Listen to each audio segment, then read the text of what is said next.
คนมาเลือกปลาก็มาเลยมาเพิ่มอีกเดี๋ยวนี้ เนี่ยได้มาเพิ่มมาขอปลาเมื่อกี้ ผู้เมื่อกับปุ๊บเมื่อ ผู้ใหม่กับเมื่อไรผู้ยังบ่เมื่อยกับมา เอาผู้ใหม่มาเปลี่ยนกันเออ สวัสดี ปลาเพิ่นมาเลือกปลา ปลา อยู่ มา นะ หาคอปลา ถอกใส่กระซาบนี่ เด้อ เออ เลยเนาะ ปลากินปลา เอาปลา เรียกว่าเนาะ เขาเรียกว่าปลา หัวลงบนนี่น้ำ งามอยู่เว้ยมัน งาม มี งาม เลย สุด ส เล วย ย นะ อยู่น่ะ งาม ได้ผู้มาเลือกปลาแล้วป ป ลา ลา ได้ ตัวนี้ แล้ว แข็งใหญ่ ขอชาติ เต็มกำบ่ ปลาเต็มเก่าเลยนะขอช้า ในคนมาเลือกปลาน้ำพี่น้องเอ้ยเนาะวันนี้ มาอีกรอบ3จะเศร้ามาอยู่หน้า3รอบแล้วพี่น้องว่าเขาขึ้นไปที่นี่ก็ไปฮอดเลยแล้วก็เทอันที่ป้าเนี่ยเพิ่นก็น้องๆเพิ่นก็ลูกหลานเลยมาจะเลือกมันลายเกินแต่ซิอันนี้มากอีกรอบนี้พอหามันซ่าแล้วจะมันเปื่อยเนาะมันเน่ามันก็คือปลามันลงแล้วก็ปลาน้อยนะปลานี่ถ้าปลาใหญ่เลือกปลาข้อปลาลูกมันมีปัญหาหรอกแต่ว่าปลาน้อยเขาต้องเอาไว้ปลาน้อยกุ้งซอยอีกหนึ่ง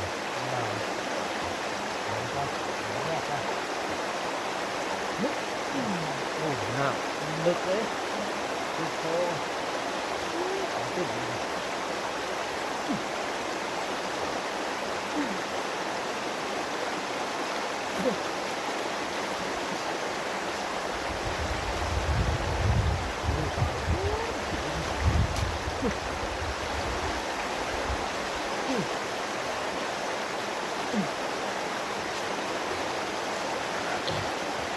รอบนี้มากคนเดียว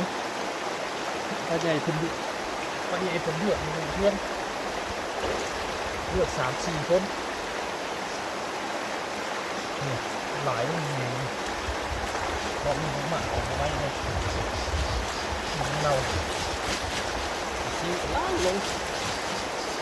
ตายลงเพื่อไว้สุดละนี่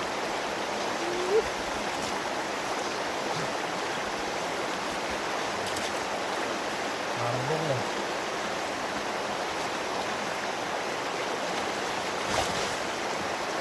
เลือกก็3-4 คนเลือกมาทำเลือกจากเหนือรอบนี้คือนี่คือเหนือลายเลย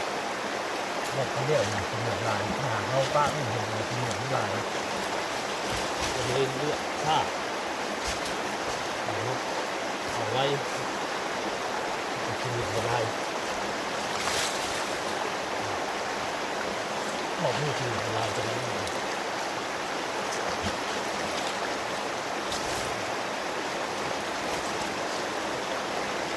ดูสิว่าขึ้นมาเบิ้งดูโอ้ทั้งปลาทั้งกุ้งเลยงามบริสุทธิ์นี่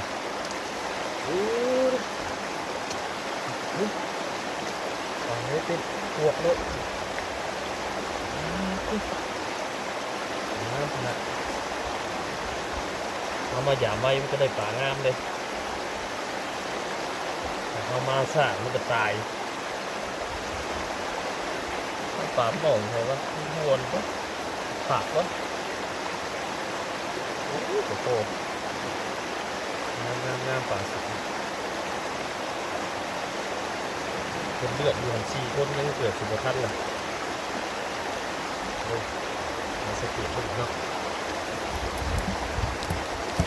โอ้ยเยอะมาสุดงามครับงามครับ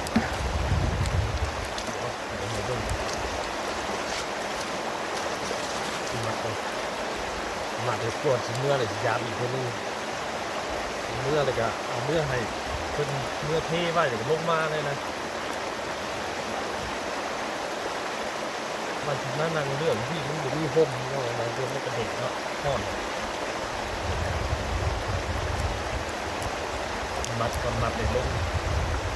เอาอีกบาทนึงก็ได้เอาเมื่อแบบ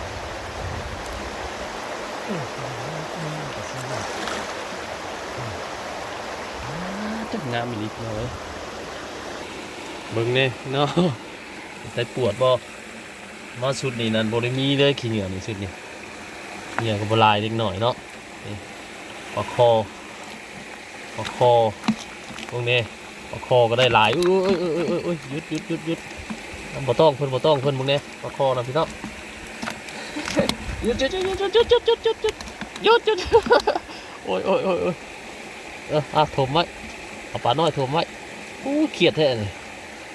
โอ้เต้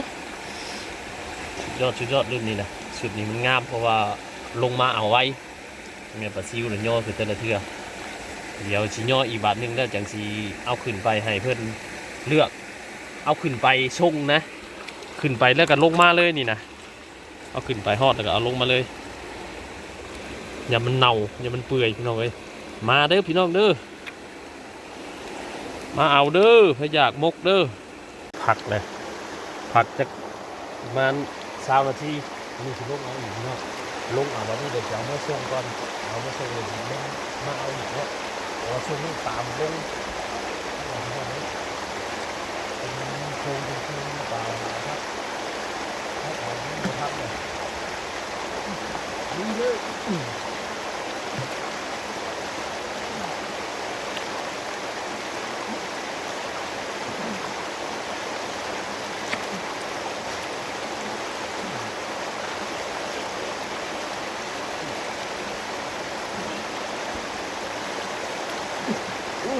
นั่งนี่ครับนั่งนี่ครับ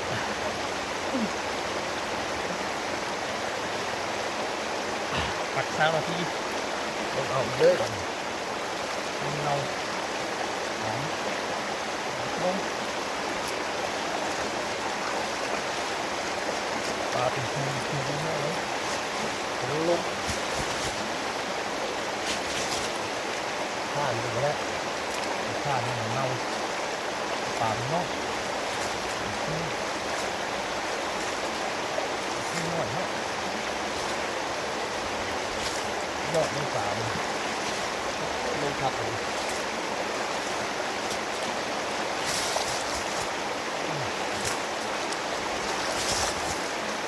ย่างถึงเรื่องใจเด็กนิด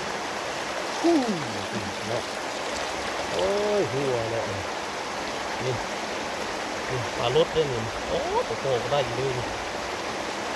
ปลารถเจาะเลยเฮ้ยปลาโคนี่กัน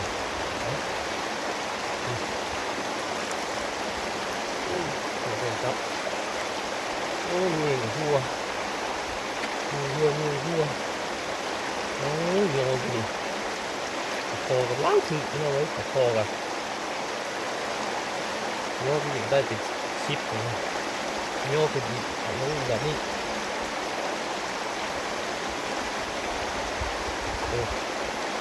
โอ้นะโอ้ปลาโคกับทำไมตัวนี่เอากดออกก็เอากดอัดเมียนเนี่ยปลาโคเป็นติดนี่เนี่ยนี่ปลาโค3 ตัว 4 ตัวตัวสวยงามสุดยอดผักอันนี้พี่น้องเลยตามนี่นะเอาไว้มาเอาเด้อมันไงเด้อเนาะเอามากินเด้อพี่น้องเด้อมามกเด้อปลาน้อยเด้อซิวเด้อหลายไปเห็นคลิปนี้เนาะมาเด้อมาเอามามกน้องปลาวิทย์มันนี่จะบ่ได้เพราะมันเน่าเนาะมีจะถ่ายแล้วเมื่อนี่ก็ลงเลยนี่ลงแล้วก็ถ่ายเห็นนะถ่ายอย่างมกกับซิวเนาะมาเอาเด้อพี่น้องเด้อพอได้กินเด้อบ้านพวกใหญ่เขานะว่าจะบ้านพวกใหญ่พวกน้อยนี่พี่น้องเอ้ยพอจะกินได้มันหลายน้ำมันลงมันหลายเลยไปเอาไปซิวมือชมก่อนเอาไปซิวกับคอเมื่อไหร่ก่อนเดี๋ยวมาใหม่มาพี่น้องใครจะกินมกกับซิวเด้อดีเด้อมานี่นะลายครับนี่เอาขึ้นไปส่งที่นี่ก็เครื่องทางพี่น้องเลยรวบเลยก็เป็นเต็มถังนี่เนาะลายคักมารถมาเอามือมกเด้อขับไผ่บัวได้เด้อ คือสีบ้านโคกไงเอานี่คือสีมีกับผู้ครอบครัวเนาะปลามันเนี่ยปลาลงคักลงแน่พี่น้องลายดีลงเป็นเพนลงอยู่นาลีเฮานี่เต้นปลามันเต้นเนาะมันเต้นอันสูงน้ำนะแต่ว่ามันลงเลยปลานะนี่พวกไงใส่เบิ้งนี่เขียวนี่งามคักนี่เบิ้งนี่ปลาคอพี่เนาะโอ้นี่ปลาคอมีตัวใหญ่นี่ลายคักนี่เอาขึ้นกินนี่กันบกลายนึงน้องเลยบาดนี้กันพูเอาขึ้นไปส่งก่อนเอาขึ้นไปส่งเลยลงมาไหมนี่ถาไว้เพิงลายมันกะสีอันเน่านี่ปลาคอมีแต่รุ่นนี้ได้ลงแล้วคักก็ดีคนนะไปเอาไปส่งก่อนพี่น้องเลยเอาขึ้นไปคนเลือกเมียนอยู่เพื่อนก่อนเอาไว้หึงแล้วมันกะสีเน่าปลาซิวนี่สุดยอดเลย เลือกปลาแล้วบ่เอาตัวนี้มาเสิร์ฟเลยได้นี่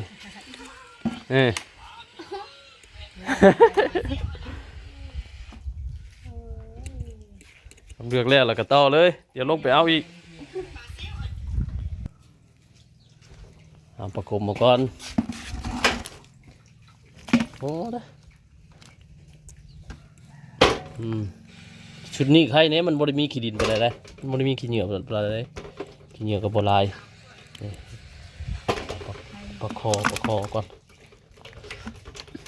ประคอใครอยู่ต้องเนาะเนี่ยเอาไว้ย่ำใดก็ได้ก็ประคอจับตู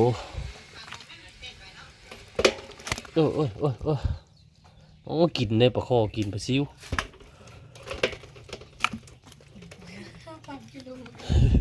เต็มปากปลาเค็งน้อยกันลายครับ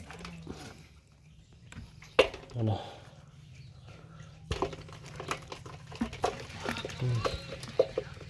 ปลาเค็งน้อยโอ้ยจะติด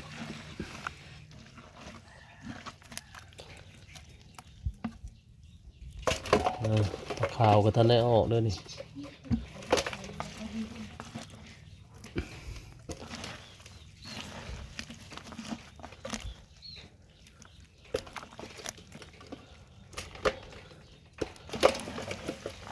เด็ดเลยบ่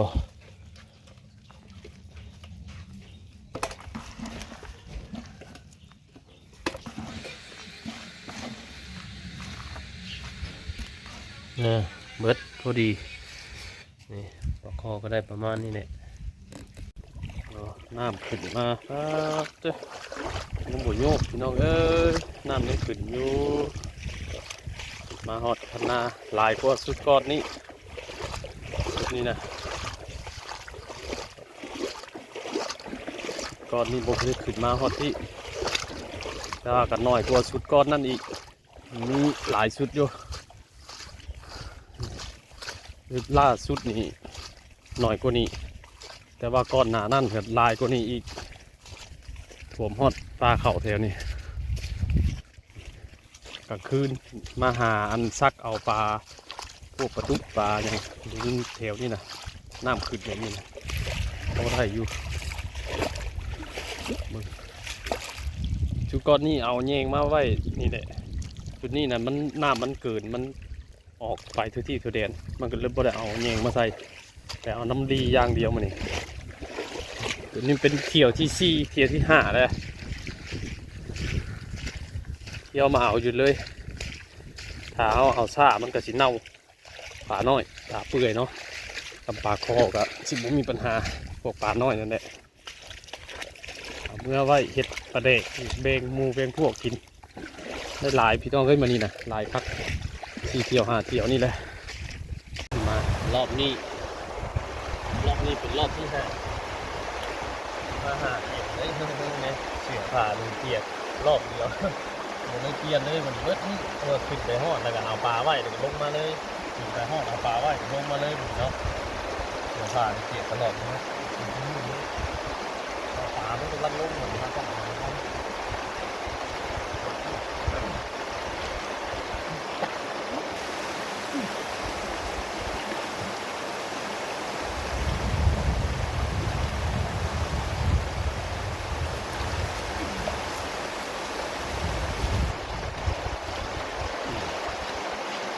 แต่ซีโอ้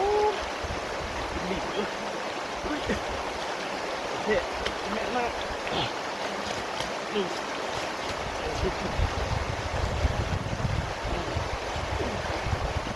นี่มาคนเดียวมาดูแข่งคนเดียวปากอายุคนมีเวลาลงมานั่นนี่ต่อทำไงถึงช่วยลูกตามเลย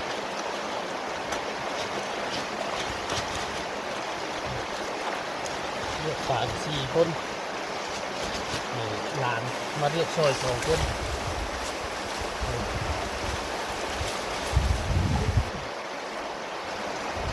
สุดยอดเนี่ยเกี่ยวกับนี้มันจะพูดเห็ดเนาะเดี๋ยวได้ลายดีสิ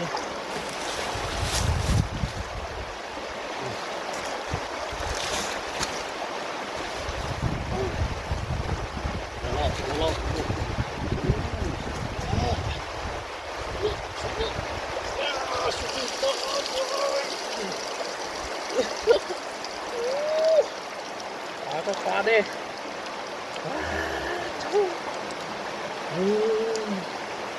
ปลาโอ้โหตกนี่สุด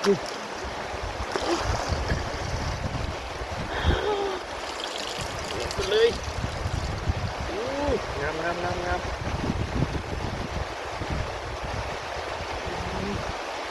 โอ้ยนี่ตัวสำคัญมันเลยนี่นะมันเจาะเงี้ยโอ้โหยิงจนขาดตลอดมาบึงทันเนี่ยเมียนปลารถซีเงี้ยออกเก็ดได้เนาะบ้านโอ้โหนี่ดีตัวพ่อก็ได้เขียวแล้ว10 กว่าตัวโอ้เฮ้ยดีเลยโอ้เนาะโอ้ยชวดอึ๊บ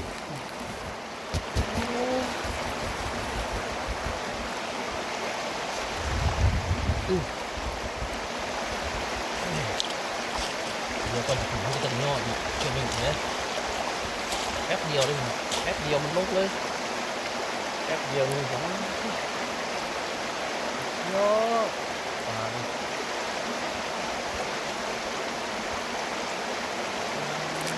ครับเลยเอาเลยมาเอาเด้อเมื่อมกเด้อ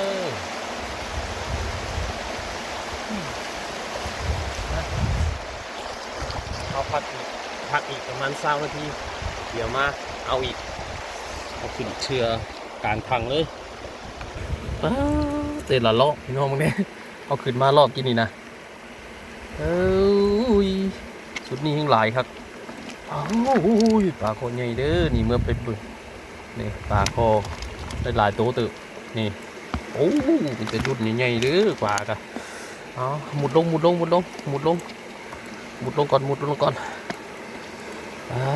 ปลาขาวปลายังปลาขาวปลาเค็งปลารสปลารสนี่ลายพี่น้องแต่ว่ามันเนาะมันอันซีแยงโอ้เห็ดแบบว่ามันซีแยงขาดเบิดลงมาซาแต่พอได้ปลาอันรสนะมันลายอยู่แต่ว่าลงมาซาแล้วมันซีแยงออกเลยเดี๋ยวพักอีกจัก20 นาทีเดี๋ยวยกเอาอีกบาทนี้เอาขึ้นไปส่งเดี๋ยวลงมาอีกมันก็บริใกล้ปานใดได้พี่น้องพุ่นนะโอ้ย่างเนาะมันนี่นุ่งใหญ่ย่างนี่5 เที่ยวเลยเอาขึ้นไปส่งลงมาเนี่ยป้าใหญ่จนบ่ได้มีเวลาลงมานำเลยเพิ่นเลือกปลาอยู่เทิงพุ่นเนาะ4 คนยังบ่ทันนะ4 คนเลือกยังบ่ไหวอยู่นี่นะเดี๋ยวเอาขึ้นไปอีกเดี๋ยวยกอีกบาทนี้ก่อนพี่น้องโอ้ยปลากับปลาแน่ครบ20 นาทีนะบาทมาอีกบาทนี้เอาขึ้นพัก20 นาทีเอาขึ้นนี่เรือไว้มาส่งเดี๋ยวมาอีก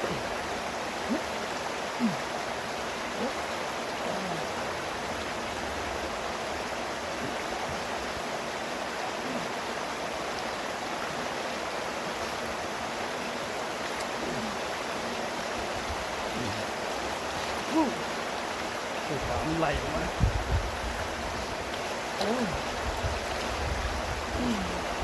ปลามันเล่นนี่เอง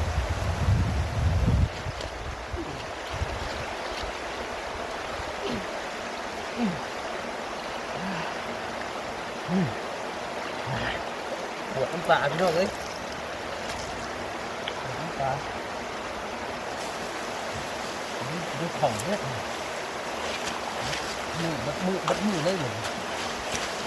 ฟักเกี่ยวนี่แหละนี่คืออะไรก็เต็มเต็มนี่เอากินแล้วกินรอบกินนี่พยายามรอบสองคือว่าเขาท่านได้ขิงนะมีข่าวมีเศร้านาทีผักเศร้านาทีผักเศร้านาทีเดี๋ยวยกขึ้นอีกนี่มันได้ม่านลายเดี๋ยวเอาขึ้นไปเป็นเงี้ยเอ็กโอ้ขุ่นนะเนาะโอ้เจ๊พัก3 นาทีก็หนึ่งอันนี้เขาขึ้นไปประมาณทอดก็ลงมาเอาน้ำอีกดิเดี๋ยวเอาขึ้นไปส่งเพื่อเมื่อหอดแล้วก็ลงมาอีกเต็มกลางทางเท้าทางสีใหญ่นี่ครับเอาขึ้นกันเพื่อนะกลางเนาะได้หาเที่ยวได้ดิ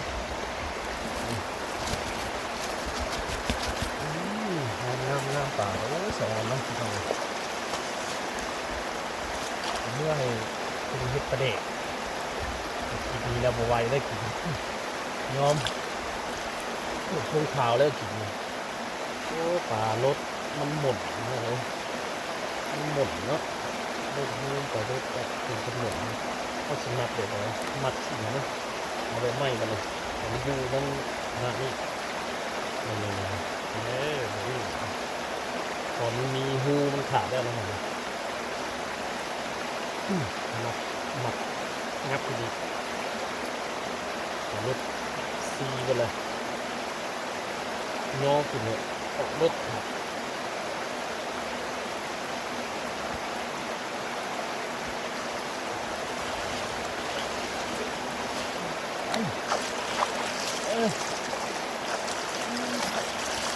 ไป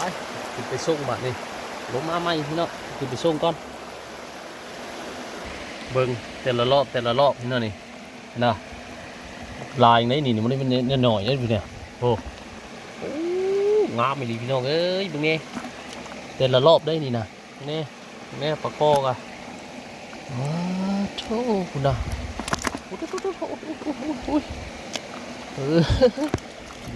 กินบัวบัวไว้กินนี่บัวไว้เอาขึ้นไปเรื่องเที่ยงทีกลางทางหาเที่ยวนี่แหละเที่ยวเอาอยู่นี่ไปเอาตัวนี้ขึ้นไปส่งเดี๋ยวลงมาอีกพี่น้อง